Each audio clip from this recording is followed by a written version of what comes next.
Hello and welcome to our presentation on efficient headroom allocation in data center switches. We hope you enjoy our presentation. As an introduction, this paper is sent in a data center network scenario where the key components are switches, servers, and Ethernet links. The main bottlenecks of transmissions in these networks are the speeds of the links and the memory buffers of the Ethernet switches. Specifically, an Ethernet switch has to store a message in its local memory buffer until it can forward the message to its destination, at which point it can drop the message from its memory buffer. But temporarily, when these buffers are full, you can either drop new incoming traffic and ignore it, or overwrite existing stored traffic. Either way, we lead to information loss, which is undesirable.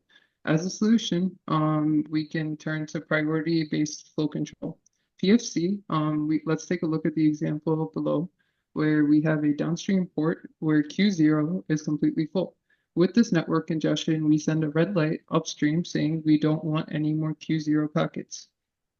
However, concurrently, we see that 2 packets were sent for Q0 from the upstream port. These in-flight packets are stored in a statically allocated space called headroom, which is designed specifically for this purpose. And as the network congestion relieves on Q0, we can at a later point send a green light upstream and continue incoming messages on Q0 as normal. This paper introduces two strategies for headroom space allocation. One, an existing static and independent headroom allocation strategy, which overshoots the size that's needed for buffer allocation by assuming worst-case scenario. It assumes total and complete network congestion. DSH, which is the strategy introduced in this paper, bases its improvements on the following observations. One, not all queues are always congested. Two, the upstream device may not always be sending data, and if it is, it may not always be sending data at line rate. And three, all ingress queues share the same upstream link. DSH addresses these observations by 1, allocating headroom only when congestion is actively occurring, 2, implementing portwise and queue-wise flow control to address the rare worst-case scenario occurrence of total and complete network congestion. 3, it shares the headroom buffer space amongst ingress queues instead of allocating separate buffer space in the headroom for each queue. And 4, in advance, it reserves a smaller size of headroom space called the insurance headroom to receive any in-flight packets that may arrive while DSH is still trying to detect congestion and dynamically calculate buffer size. Hardware for implementation changes. DSH does not require any hardware implementation changes because it uses the same kind of split that SIH uses, which is the 3-part split.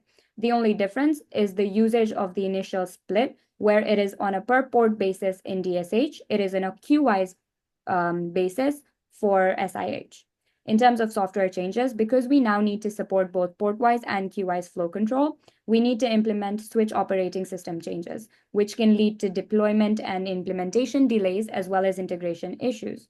We can combat these issues by 1, publishing a request for comments documentation to standardize the requirements of integration, and 2, we can leverage backwards compatibility and feature flags to ensure that we're able to use DSH for any operating systems that have it implemented and safely fall back to SIH when needed because of a flaw or because of the other switch not having implemented it.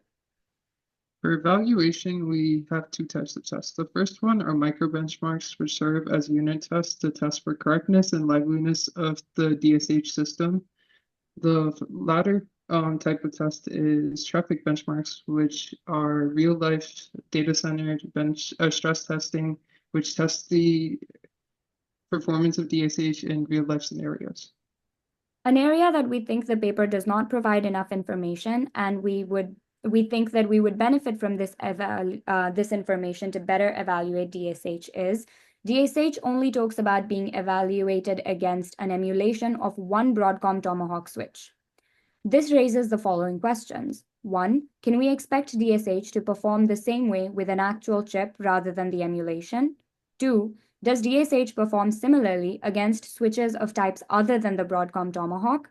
And 3, will DSH scale against multiple switches working together, as would be the case in a real-life data center? That is all we have for today. Thank you, and I hope you enjoyed the presentation.